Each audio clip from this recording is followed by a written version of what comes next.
Hi everyone and welcome to this video. I'm going to show you how to create a cone out of one single vertex with a few modifiers. Let's start by first adding a plane to the scene. Next we switch to edit mode and merge all the vertices at the center. You're left with one single vertex at the origin of the plane. And with this we can start our creation process.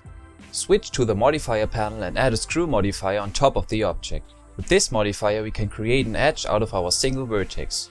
This will define the radius of the base of our cone. Set the screw value to 1 meter, the angle to 0 degrees and the steps to 2. Then switch the axis to X. Next we add another screw modifier to the object which creates the circular base. To set the height of our cone we add a Solidify modifier to the object and change the thickness value. Now we've created a cylinder. To turn this into a cone we need to add a simple Deform modifier to the object, switch the mode to taper, the axis to Z and the deform factor to -1. With this done, there are now a lot of vertices at the tip of the cone which share the same location. To merge them into one single vertex we need to add a Weld modifier to the object. We are done with the creation process of our cone.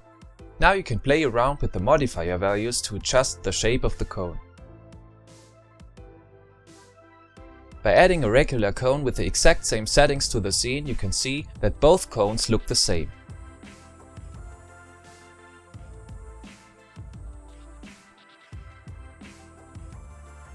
Tell me what you think in the comments down below and stay tuned for more. Bye!